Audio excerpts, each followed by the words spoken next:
everyone. Welcome to a special episode of the Honeybee Knits podcast. My name is Melissa, and I am coming to you from Springboro, Ohio, which is about 45 minutes north of Cincinnati, where I live with my husband, our 2 cats, and our dog, Izzy. And I honestly cannot believe that I remembered to say all that. It's been a while since I've recorded. Places you can find me on Instagram as honey_bee_knits, on Revelry as Melissa1308, in the Honeybee Knits podcast group on Revelry, and also on Etsy as Honeybee Knits CO. So today is Friday, September 28th, and it's a beautiful day outside. We've had quite a few days of rain, and before that it was super hot. And today it's nice and cool, the sun is shining, and it's beautiful fall weather. I have my lighting set up a bit differently today, so if you see the glare in my glasses, I apologize, but at least it's not like a huge glare that I used to get with my ring light. So today, as I mentioned at the beginning of this podcast, it is a special episode. This is not my regularly scheduled knitting podcast, and I know last time I did a review I promised you guys a full podcast, and I think I did one since then. Immediately after I finish showing my review, I will be recording an actual podcast, so stay tuned for that. And I apologize in advance for any word stumbling or if I look a little awkward on camera, because it's been a long time since I've podcasted, so I'm just trying to get back into the swing of things. I am currently wearing a sweater that I knit called Find My Way by Tristan Molina of the Dragon Horde Yarn Company, as well as the girls. She's one part of the Girls in the Yarn Cafe podcast. If you want to learn more about the sweater and the yarn that I use, make sure that you tune in to my next podcast, because I will be talking about it then. So with that, I am going to jump right in. Before I start the review, I just want to let you know that I am not paid for my opinions. I am giving my opinions based on a product that was sent to me for free, but I did not get paid to do this review, so I just want to put that out there because I believe YouTube requires me to say it. But I was contacted by the lovely people at Brown Sheep Wool Yarn Company, and they asked me if I would be interested in trying out some of their new DK line called Stratosphere.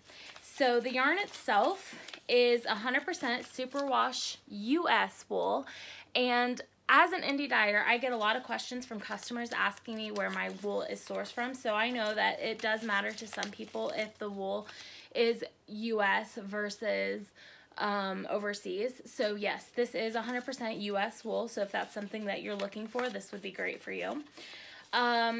They asked me to pick a few colorways and knit with it and then do a review on it. So I chose 3 different colorways, which I'll show in a second, but I did want to tell you the names as I do them. And I'll try to get this right. I believe this is best guess here. They might be a little bit switched. I'm gonna say this might be wrong, but this is what I'm going with. I picked Celestial, I believe. I believe this is Northern Lights, and this one is Altitude. And I may have had those a little mixed up, but as you can tell, they're all stuff to do with our Stratosphere. So we have Northern Lights, Altitude, and Celestial, so kind of a cool theme going on. And of course I had to throw in some pink in there because you could know me, I love pink, and I figured green and blue were good complementary colors to that. So with that, I decided to knit the Jody shawl by Joji Locatelli. It is a shawl I've been wanting to knit for quite a while now, and just now never got around to it. And it was a perfect shawl for this because A, it shows off the colors individually very nicely, and it also shows how they work together. And in addition, it's a DK shawl, so it was a perfect shawl. So without further ado, here it is. So I think this turned out beautifully. I am so incredibly happy with it. I love the way the colors knit up. As you can see, it's a very tonal type color. You've got some lighter and darker tones within each color, and I think they were dyed beautifully. In addition to that, I think this was the perfect pattern to show that off in, and I love the color combination that I picked. So, first impressions of the yarn. When I first received the yarn, I was a little nervous because it's very toothy. It's very hardy wool. It's not what I would call next to skin soft. It is soft, but under certain circumstances it can be a bit itchy. So I was really worried about what to make with this because I wanted to make something that would actually be useful. But I was also thinking that maybe when I soaked it, it would soften up a bit.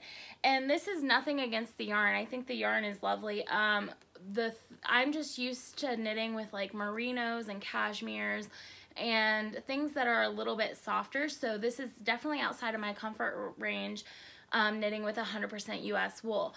That being said, it was a pleasure to work with. I did not experience any kind of weird feelings when I was knitting. I don't know if you're anything like me, certain fibers make your hands just feel kind of cringy when you're working with them, and sometimes the toothier wools can do that to me and it dries out my hands and makes me not want to work with it.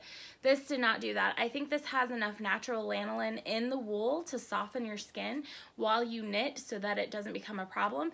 But if you're a little more sensitive to that, you can always use a lanolin lotion bar, something similar to Tough Woolens, which is what I prefer to do whenever I knit, just because it smells so good. So anyway, so that is always an option if you're a little bit afraid of using some toothier wools or a little more sensitive to those. But that being said, when I soaked the yarn and blocked it, it softened up a ton. So it is like night and day difference when I feel the two next to each other. So once you soak it and get some of that fiber to loosen up, then I feel like this would does become more next to skin soft. I would not recommend putting this on the lining of a hat or in a cowl, anything that's going to go right around your face if you have a sensitive face, because it could be a bit itchy.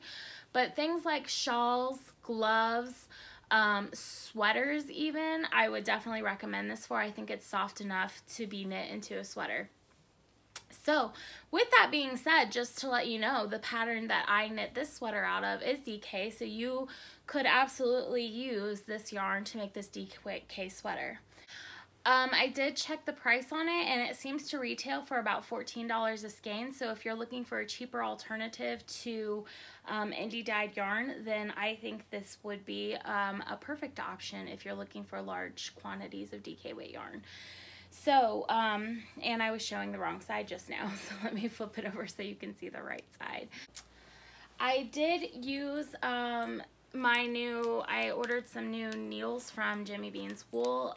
If you're not familiar, they did come out with the Jimmy Smart Sticks, and their main selling point is that they are also used as a ruler, meaning from tip to tip, each one of these color changes in the needle equals an inch, and then along the cable, I don't think you guys can really see, but there are some dots on the cable that show you the inches as well. There you go. You can kind of see those there. So I did use those in a size 7, I believe, on the shawl. And I have to say, I know this is not a needle review, but I'll just throw it in here quickly for those of you that are interested in these. These remind me a lot of the Knit Pro Zings, except for I think the cable on this one is better. So if you have the Knit Pro Zings, I don't think that it's worth going out and purchasing these. The selling point about the inch being able to measure with them is all fine and great, except for the fact that it's hard to lay this flat and keep it flat. It does want to kind of, I mean, there is not a whole lot of memory in the cable, so it does flatten out if you need it to, but I still don't think that, I mean, all of us are knitters, we all have tape measures, so while it is a selling point, I don't think it's like as spectacular of an idea as as they were marketing it.